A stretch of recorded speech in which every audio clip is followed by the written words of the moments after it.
Welcome back to Mythology Minis, where we explore the world's greatest legends in stories just the right size for curious minds.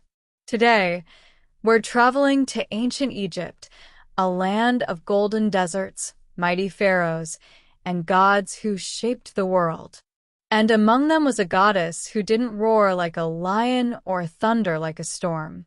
Instead, she walked softly, with whiskers twitching and eyes that glowed like the moon.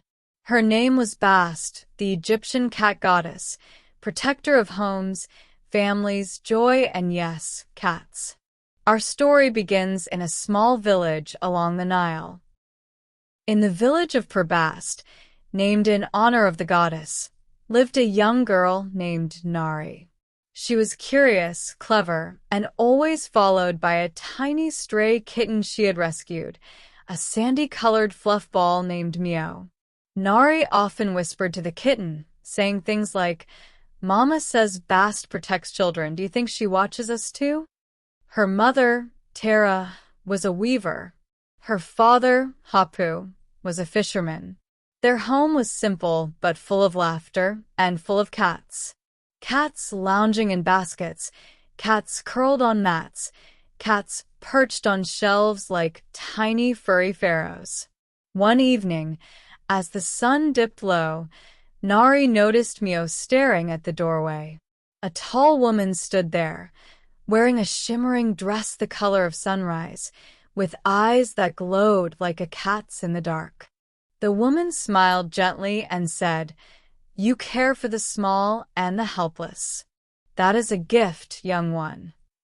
Before Nari could speak, the woman vanished, leaving behind only the faint scent of lotus flowers. Nari whispered to Mio, "Was that her?" The kitten purred. The next morning, the village buzzed with excitement. Priests from the Temple of Bast had arrived to prepare for the Festival of Joy, a celebration honoring the goddess. Nari and her parents joined the crowd. The temple was beautiful, tall columns carved with cats, dancers, and rays of sunlight. Cats wandered freely inside, treated like honored guests. The high priestess Merit, a wise woman with silver-streaked hair, greeted the villagers. She announced, "Bast watches over every home, every child, every creature who brings joy. Today, we honor her with music, dance, and stories." Nari tugged on her mother's sleeve and whispered, "Mama, I think I saw Bast last night." Her mother smiled kindly and said, "Many see her when they need her most." But Merit overheard and knelt beside Nari. She asked gently, "Tell me, child, what did you see?" Nari described the glowing eyes, the sunrise dress, the gentle voice. Merit nodded thoughtfully and said, "Then Bast is chosen to watch over you." Mio meowed proudly. That night, while the village slept, the gods prepared for their nightly battle. High above the world, the sun god Ra boarded his great solar boat. With him were several gods: Thoth, the wise scribe; Ma'at, goddess of truth; Set, the storm god; and, of course, Bast, guardian of the night journey. Every night, the monstrous serpent Apep tried to swallow the sun and plunge the world into darkness. As the boat glided through the sky, Apep rose from the shadows, enormous, hissing, coils stretching across the heavens. The serpent growled, "Tonight, the sun will fall." Ra stood firm and answered, "You will not win, serpent." Bast stepped forward, eyes blazing. She declared, "You threaten the light of the world. You threaten my people. You threaten the children I protect." With a leap faster than thought, she slashed at Apep, her claws glowing like molten gold. The serpent recoiled, shrieking.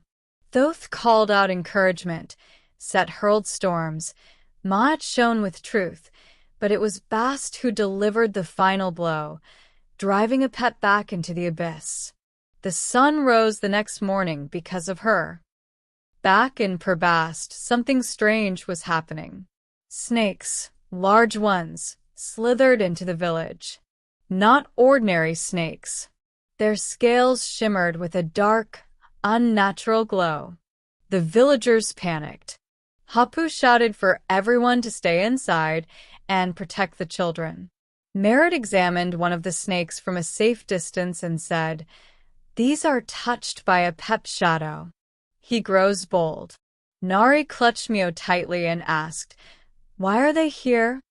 Merritt answered, "Because Bast wounded Apep last night. He seeks revenge through fear." The villagers gathered in the temple, frightened. Tara whispered, "Will Bast protect us?" Merritt nodded and said, "She always does." But Nari noticed something else. Mio's fur was standing on end. The kitten stared toward the desert, as if sensing something calling. That night, Nari couldn't sleep. She felt a tug in her heart, a whisper, soft as a purr. She heard a gentle voice say, "Come, child." Nari followed Mio out of the village and into the moonlit desert. The sand glowed silver. The air shimmered. Suddenly, the woman from before appeared, Bast herself. Bast said, "You are brave to come." Nari bowed her head and answered, "My village is scared." The snakes. Bast placed a gentle hand on her shoulder and said, "Apep's shadow tries to frighten the world, but fear is not stronger than love." She knelt beside Nari and added, "I need your help." Nari gasped and said, "Me? But I'm just." Bast replied, "A child with a kind heart, and kindness is a power Apep cannot understand." Mio meowed in agreement. Bast led Nari to a hidden cave glowing with golden light. Inside were dozens of cats, guardians of Bast, sleek, strong, and glowing faintly. Bast addressed them, saying, "Apep's shadow creeps toward Bast. We must drive it away." The cats meowed in unison, ready for battle. Nari whispered, "What can I do?" Bast smiled and said, "You will carry the light of joy." She handed Nari a small amulet shaped like a cat's paw. It glowed warmly. Bast explained, "Joy is my greatest power. It protects homes, families, and hearts. Hold it close." Suddenly, the ground trembled. A massive shadow serpent, a fragment of Apep, rose from the sand and hissed, "The sun goddess cannot save you." Bast stepped forward, claws glowing, and declared, "I am not the sun. I am the flame in every home, and you will not harm my people." The cats leapt into action. Bast fought fiercely, but the serpent was strong. Nari felt fear creeping in until she remembered Bast's words. She held up the amulet. It burst with warm, golden light, laughter, music, love, all swirling together. The serpent shrieked and dissolved into dust. Bast turned to Nari, eyes shining, and said, "You have done what even gods cannot. You brought joy into darkness." The next morning, the villagers awoke to find the snakes gone. The air felt lighter. The temple bells rang joyfully. Merritt announced, "Bast has protected us once more." Nari returned quietly, Mio trotting beside her. She didn't tell anyone what happened, except Merritt, who listened with a knowing smile and said, "Bast chooses her helpers wisely." That night, as Nari drifted to sleep, she heard a soft whisper, "I am with you, little one. Always." Mio curled beside her, purring. And so, the village of Bast was safe again, Thanks to a goddess who fought with courage, a child who fought with kindness, and a kitten who never left her side. Bast reminds us that strength doesn't always roar. Sometimes it purrs. Sometimes it curls up beside you. And sometimes it shines through the smallest acts of love. Thanks for joining us here on Mythology Minis, where ancient stories become exciting adventures for curious minds. If you enjoyed today's journey, don't forget to like the video and subscribe to the channel so you never miss a new myth. We explore legends from all around the world, filled with brave heroes, clever gods, magical creatures, and lessons that still matter today. Remember, every great story begins with curiosity. Keep asking questions, keep learning, and keep exploring the myths that shaped our world.